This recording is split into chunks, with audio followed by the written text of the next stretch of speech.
स्नेहल घरपणकर, एसपी9 मराठीमध्ये आपलं पुन्हा एकदा स्वागत. तर पाहूयात आजच्या टॉप 9 बातम्या. मुख्यमंत्री देवेंद्र फडणवीस आणि विधानसभेचे अध्यक्ष ॲडव्होकेट राहुल नार्वेकर यांचे आज 9:45 कोल्हापूर विमानतळावर आगमन झाले. यावेळी त्यांचे स्वागत उच्च व तंत्र शिक्षण मंत्री चंद्रकांत दादा पाटील, वैद्यकीय शिक्षण मंत्री हसन मुश्रीफ यांनी केले. तर पाहूयात आजची सविस्तर बातमी. या प्रसंगी खासदार धनंजय महाडिक, आमदार अमल महाडिक, आमदार गोपीचंद पडळकर, आमदार अशोकराव माने, आमदार राहुल आवाडे, आमदार शिवाजी पाटील, कोल्हापूर परिक्षेत्राचे विशेष पोलीस महानिरीक्षक रंजन शर्मा, जिल्हाधिकारी डॉक्टर विजय राठोड, मनपा आयुक्त डॉक्टर राजेंद्र भारुड, जिल्हा परिषदेच्या मुख्य कार्यकारी अधिकारी डॉक्टर जास्मिन, जिल्हा पोलीस अधीक्षक निलोत्पल, इचलकरंजी महापालिका आयुक्त पल्लवी पाटील, करवीर प्रांताधिकारी मौसमी चौगले, उपजिल्हाधिकारी संपत खिलारे, माजी आमदार प्रकाश आवाडे, माजी आमदार सुरेश हळवणकर, शाहू साखर कारखान्याचे अध्यक्ष समरजित घाडगे, पुढारी माध्यम समूहाचे योगेश जाधव, विमानतळ प्राधिकरणाचे संचालक अनिल शिंदे यांच्यासह विविध मान्यवर उपस्थित होते. मुख्यमंत्री देवेंद्र फडणवीस यांच्या हस्ते कोल्हापूर शहरातील तब्बल 1850 कोटी रुपयांच्या विविध विकास कामांचे उद्घाटन, लोकार्पण व भूमिपूजन करण्यात आले. तर पाहूयात आजची सविस्तर बातमी. यावेळी कोल्हापूरच्या नियोजित विकासासाठी शहराची हद्दवाढ आवश्यक असून हद्दवाढीत समाविष्ट होणाऱ्या नागरिकांच्या सर्व अडचणी सोडवण्याची ग्वाही मुख्यमंत्र्यांनी दिली. प्रायव्हेट हायस्कूलच्या मैदानावर झालेल्या कार्यक्रमात मुख्यमंत्री फडणवीस यांनी संगीत सूर्य केशवराव भोसले नाट्यगृह, छत्रपती प्रमिलाराजे सर्वोपचार रुग्णालयातील अद्ययावतीकरण, पोलीस गृहसंकुल, मेजर ध्यानचंद हॉकी स्टेडियमवरील आंतरराष्ट्रीय दर्जाचे एस्ट्रोटर्फ यांसह विविध प्रकल्पांचा आढावा घेतला. केशवराव भोसले नाट्यगृह हे संपूर्ण महाराष्ट्राचा मानबिंदू असून त्याचा ऐतिहासिक वारसा जपत पुनर्बांधणी करण्यात आल्याचे मुख्यमंत्री म्हणाले. नाट्यगृहाच्या विस्तारीकरणासाठी आवश्यक सहकार्य करण्याचे आश्वासनही त्यांनी दिले. कोल्हापूरमध्ये circuit bench, IT park, convention centre आणि महालक्ष्मी मंदिर विकास यांसारख्या प्रकल्पांना गती मिळत असल्याने शहरावर वाढणारा ताण लक्षात घेता हद्दवाढ आवश्यक असल्याचे फडणवीस यांनी स्पष्ट केले. सीपीआर रुग्णालयाच्या आधुनिकीकरणामुळे आरोग्य सुविधांचा दर्जा उंचावणार असून शेंडा पार्क येथे 600 बेडचे सर्वोपचार रुग्णालय, 250 बेडचे कर्करोग रुग्णालय आणि 250 बेडचे सुपर स्पेशालिस्ट रुग्णालय उभारण्यात येणार आहे. पूर यंत्रणेसाठी महाराष्ट्र रेझिलियन्स डेव्हलपमेंट प्रोग्राम अंतर्गत कोल्हापूर, सांगली परिसरातील पाणलोट क्षेत्रात उपाययोजना करण्यात येणार असून अतिरिक्त पाणी दुष्काळी भागांकडे वळवण्याच्या नियोजनाची माहिती मुख्यमंत्र्यांनी दिली. उपमुख्यमंत्री सुनेत्रा अजित पवार यांनी केशवराव भोसले नाट्यगृहाची पुनर्बांधणी हा कोल्हापूरच्या सांस्कृतिक वैभवाचा पुनर्जन्म असल्याचे सांगितले. पालकमंत्री प्रकाश आंबेडकर यांनी कोल्हापूरच्या विमानतळाचा विस्तार, आयटी सेंटर आणि इतर प्रलंबित विकास कामांना गती देण्याची मागणी केली. वैद्यकीय शिक्षण मंत्री हसन मुश्रीफ यांनी शेंडा पार्कमध्ये अत्याधुनिक मेडिकल हब उभारण्यात येत असल्याचे सांगितले. कार्यक्रमास विधानसभा अध्यक्ष राहुल नार्वेकर, मंत्री चंद्रकांत दादा पाटील, खासदार शाहू महाराज, छत्रपती धनंजय महाडिक, आमदार व विविध मान्यवर अधिकारी तसेच नागरिक मोठ्या संख्येने उपस्थित होते. कोल्हापूरच्या समृद्ध कला, नाट्य आणि सांस्कृतिक परंपरेचा मानबिंदू असलेल्या संगीत सूर्य केशवराव भोसले नूतनीकृत नाट्यगृहाचा लोकार्पण सोहळा माननीय मुख्यमंत्री देवेंद्र फडणवीस यांच्या शुभ हस्ते उत्साहात संपन्न झाला. तर पाहूयात आजची सविस्तर बातमी. ऐतिहासिक वारसा लाभलेल्या या नाट्यगृहाचे पुनर्निर्माण करताना त्याचे मूळ स्वरूप आणि वारसा मूल्य जपण्यात आले आहे. नाट्यगृहाच्या नूतनीकरणामुळे कोल्हापूरच्या सांस्कृतिक क्षेत्राला नवसंजीवनी मिळणार असून नाट्य, संगीत, लोककला आणि विविध सांस्कृतिक कार्यक्रमांसाठी हे नाट्यगृह पुन्हा सज्ज झाले आहे. यावेळी मुख्यमंत्री फडणवीस यांनी संगीत सूर्य केशवराव भोसले नाट्यगृह हे संपूर्ण महाराष्ट्राचा मानबिंदू असल्याचे सांगत कोल्हापूरच्या समृद्ध सांस्कृतिक वारशाचे जतन करण्यासाठी शासन कटिबद्ध असल्याचे स्पष्ट केले. नूतनीकृत नाट्यगृहामुळे कोल्हापूरच्या कलाकारांना, रंगकर्मींना आणि रसिकांना अत्याधुनिक सुविधांसह नव्या व्यासपीठाची उपलब्धता झाली असून हा सोहळा कोल्हापूरच्या सांस्कृतिक इतिहासातील महत्त्वपूर्ण क्षण ठरला आहे. पश्चिम महाराष्ट्रातील प्रमुख ऐतिहासिक शासकीय रुग्णालय असलेल्या छत्रपती प्रमिलाराजे सर्वोपचार रुग्णालय येथील विविध नूतनीकरण व आधुनिकीकरण कामांचे लोकार्पण मुख्यमंत्री देवेंद्र फडणवीस यांच्या हस्ते आणि उपमुख्यमंत्री सुनेत्रा पवार यांच्या उपस्थितीत करण्यात आले. तर पाहूयात आजची सविस्तर बातमी. सीपीआरचा ऐतिहासिक वारसा जपत रुग्णांना अत्याधुनिक वैद्यकीय सुविधा उपलब्ध करून देण्यासाठी 600 कोटी रुपयांहून अधिक निधीतून विविध कामे करण्यात आली आहेत.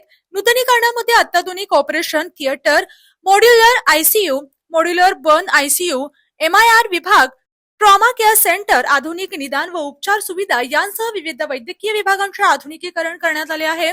तसेच रुग्णालयाच्या इमारतींची दुरुस्ती, रस्ते व परिसर विकास, विद्युत व्यवस्था, फर्निचर, नातेवाईकांसाठी निवारा, शेड आणि विविध मॉड्युलर सुविधांची कामे पूर्ण करण्यात आली आहेत।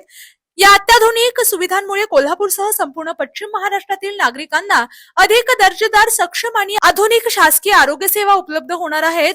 यावेळी विधानसभा अध्यक्ष राहुल नार्वेकर, पालकमंत्री प्रकाश आंबेडकर, वैद्यकीय शिक्षण मंत्री हसन मुश्रीफ, मंत्री चंद्रकांत पाटील, खासदार शाहू महाराज छत्रपती, धनंजय महाडिक, आमदार व विविध मान्यवर अधिकारी तसेच CPRचे अधिष्ठाता डॉक्टर सदानंद भिसे उपस्थित होते। राजर्षी छत्रपती शाहू महाराज यांच्या नर्सरी बाग येथील समाधीस्थळी मुख्यमंत्री देवेंद्र फडणवीस यांनी पुष्पहार अर्पण करून दर्शन घेतले। तर पाहूया आजची सविस्तर बातमी। यावेळी उपमुख्यमंत्री श्रीमती सुनेत्रा अजित पवार, विधानसभा अध्यक्ष ॲडव्होकेट राहुल नार्वेकर, जिल्ह्याचे पालकमंत्री तथा राज्याचे आरोग्य मंत्री प्रकाश आंबेडकर, वैद्यकीय शिक्षण मंत्री हसन मुश्रीफ, उच्च व तंत्र शिक्षण मंत्री चंद्रकांत दादा पाटील, सहपालकमंत्री तथा राज्यमंत्री माधुरी मिसाळ, खासदार धनंजय महाडिक, राज्य नियोजन मंडळाचे कार्यकारी अध्यक्ष तथा आमदार राजेश क्षीरसागर, आमदार अमोल महाडिक, अशोकराव माने, राहुल आवाडे, महापौर रूपाराणी निकम, महानगरपालिका आयुक्त डॉक्टर राजेंद्र भारुड, जिल्हाधिकारी डॉक्टर विजय राठोड, जिल्हा पोलीस अधीक्षक निलोत्पल आदी उपस्थित होते।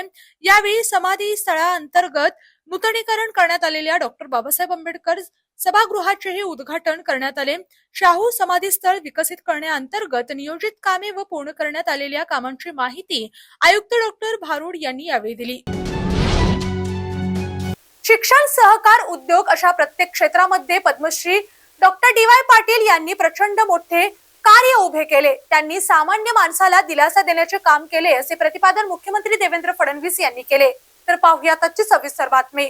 मुख्यमंत्री देवेंद्र फडणवीस यांनी पद्मश्री डॉक्टर DY पाटील यांच्या यशवंत निवासस्थानी भेट देऊन पाटील कुटुंबियांचे सांत्वन केले। यावेळी त्यांच्यासोबत विधानसभा अध्यक्ष ॲडव्होकेट राहुल नार्वेकर, उच्च व तंत्र शिक्षण मंत्री चंद्रकांत दादा पाटील, सार्वजनिक बांधकाम मंत्री शिवेंद्रसिंह राजे भोसले, खासदार धनंजय महाडिक, आमदार अशोकराव माने, आमदार राहुल आवाडे, आमदार शिवाजी पाटील उपस्थित होते। यावेळी त्यांनी पद्मश्री डॉक्टर DY पाटील यांच्या प्रतिमेस पुष्पहार अर्पण करून भावपूर्ण श्रद्धांजली वाहिली। त्यानंतर माध्यमांशी बोलताना मुख्यमंत्री श्री फडणवीस म्हणाले, राज्यपाल म्हणून पद्मश्री डॉक्टर DY पाटील यांनी 3 राज्यांची जबाबदारी पार पाडली। त्यामुळे आमदार तसेच अन्य निरनिराळ्या पदांवर काम करताना प्रत्येक कामात त्यांनी आपला एक ठसा उमटवला। ते केवळ नेते नव्हते, तर ते एक विचारवंत होते। एक कृतार्थ जीवन DY दादा जगले, संपूर्ण जीवनाला समृद्ध करेल असा विचार त्यांच्याकडे होता। त्यांच्या पश्चात त्यांच्या मुलांनी, कुटुंबियांनी अतिशय चांगल्या पद्धतीने त्यांचे विचार जपण्याचे कार्य केले आहे। त्यांच्यासारखे नेते आपल्यातून निघून जाणे ही महाराष्ट्राकरिता मोठी हानी आहे। यावेळी DY पाटील ग्रुपचे अध्यक्ष संजय पाटील, आमदार सतेज पाटील, माजी आमदार ऋतुराज पाटील आदी मान्यवर उपस्थित होते। महाराष्ट्र विधान परिषदेचे सभापती प्राचार्य राम शिंदे यांनी रविवारी पद्मश्री डॉक्टर DY पाटील यांच्या कुटुंबियांना भेट देऊन सांत्वन केले। तर पाहूया आजची सविस्तर बातमी। यावेळी महाराष्ट्र विधान परिषदेचे सभापती राम शिंदे यांनी पद्मश्री डॉक्टर DY पाटील यांच्या प्रतिमेस पुष्पहार अर्पण करून भावपूर्ण श्रद्धांजली वाहिली। डॉक्टर DY पाटील यांच्या निधनाने पाटील कुटुंबियांवर आलेल्या दुःखात सहभागी होत त्यांनी कुटुंबियांप्रती संवेदना व्यक्त केली। यावेळी DY पाटील ग्रुपचे अध्यक्ष संजय पाटील, आमदार सतेज पाटील, माजी आमदार ऋतुराज पाटील यांच्यासह कुटुंबीय व मान्यवर उपस्थित होते। पद्मश्री डॉक्टर DY पाटील यांनी शिक्षण, वैद्यकीय क्षेत्र, सामाजिक कार्य आणि उद्योग क्षेत्रात केलेले योगदान उल्लेखनीय असून त्यांच्या कार्याचा ठसा महाराष्ट्राच्या सामाजिक व शैक्षणिक क्षेत्रात कायम राहील अशी भावना यावेळी व्यक्त करण्यात आली। महाराष्ट्राच्या उपमुख्यमंत्री सुनेत्रा अजित पवार यांनी पद्मश्री डॉक्टर DY पाटील यांच्या कुटुंबियांची भेट घेऊन सांत्वन केले। तर पाहूया आजची सविस्तर बातमी। यावेळी उपमुख्यमंत्री सुनेत्रा अजित पवार यांनी पद्मश्री डॉक्टर DY पाटील यांच्या प्रतिमेस पुष्पहार अर्पण करून भावपूर्ण श्रद्धांजली वाहिली। तसेच पाटील कुटुंबियांशी संवाद साधत त्यांच्या दुःखात सहभागी असल्याच्या भावना व्यक्त केल्या। शिक्षण, वैद्यकीय सेवा, सामाजिक कार्य आणि उद्योग क्षेत्रात पद्मश्री डॉक्टर DY पाटील यांनी दिलेले योगदान उल्लेखनीय आहे। त्यांच्या निधनाने महाराष्ट्राच्या सामाजिक, शैक्षणिक आणि वैद्यकीय क्षेत्राची मोठी हानी झाल्याची भावना यावेळी व्यक्त करण्यात आली। यावेळी डॉक्टर DY पाटील ग्रुपचे अध्यक्ष संजय D पाटील, आमदार सतेज पाटील, माजी आमदार ऋतुराज पाटील यांच्यासह कुटुंबीय आणि मान्यवर उपस्थित होते। राज्यातील शेतकऱ्यांना दिलेले आश्वासन पूर्ण करत शासनाने मोठी कर्जमाफी दिली असून आता प्रत्येक प्रत्येक शेतकऱ्याला थकबाकी नसल्याचे प्रमाणपत्र देण्यात येणार असल्याची घोषणा मुख्यमंत्री देवेंद्र फडणवीस यांनी केली। तर पाहूया त्याची सविस्तर बातमी। कागल येथे विविध विकास कामांच्या लोकार्पण सोहळ्यानंतर आयोजित शेतकरी मेळाव्यात ते बोलत होते। सौर कृषी वाहिनी योजनेला गती देण्यात आली असून सध्या 74% शेतकऱ्यांना दिवसा वीज मिळत आहे। या वर्षाअखेर 90% आणि पुढील वर्षी राज्यातील 100% शेतकऱ्यांना दिवसा मोफत वीज देण्याचे उद्दिष्ट असल्याचे मुख्यमंत्र्यांनी सांगितले। राजर्षी छत्रपती शाहू महाराजांनी सामाजिक, आर्थिक आणि शैक्षणिक क्रांती घडवून बहुजन समाजासाठी शिक्षण व रोजगाराची दारे खुली केली। आरक्षण, मोफत शिक्षण आणि वंचितांसाठी विविध योजना राबवण्याचे कार्य आजही प्रेरणादायी असल्याचे फडणवीस यांनी नमूद केले। शेतकरी कर्जमाफीचा लाभ 56,000 शेतकऱ्यांना मिळण्याचे सांगत मोफत कृषी विजेसाठी शासन दरवर्षी मोठा खर्च करत असल्याचे त्यांनी स्पष्ट केले। तसेच साखर उद्योगाला बळकटी देण्यासाठी इथेनॉल धोरण महत्त्वाचे असून स्पेंट वॉश व प्रेस मड पासून सीबीजी आणि सीएनजी निर्मिती करण्यावर भर देण्यात येणार आहे। कोल्हापूर जिल्ह्यात देशातील पहिली एकत्रित सीबीजी प्रक्रिया प्रकल्प उभारण्यात येणार असल्याची माहिती त्यांनी यावेळी दिली। उपमुख्यमंत्री सुनेत्रा अजित पवार यांनी राजर्षी शाहू महाराजांचे शेतकरी हिताचे कार्य आजच्या काळातही प्रेरणादायी असल्याचे सांगितले। शेतकऱ्यांच्या कर्जमुक्तीनंतर विकासाच्या पुढील टप्प्याला सुरुवात झाल्याचे त्यांनी नमूद केले। कार्यक्रमास विधानसभा अध्यक्ष राहुल नार्वेकर, पालकमंत्री प्रकाश आंबेडकर, मंत्री हसन मुश्रीफ, चंद्रकांत दादा पाटील, खासदार धनंजय महाडिक, खासदार शाहू महाराज छत्रपती, आमदार व विविध मान्यवर उपस्थित होते।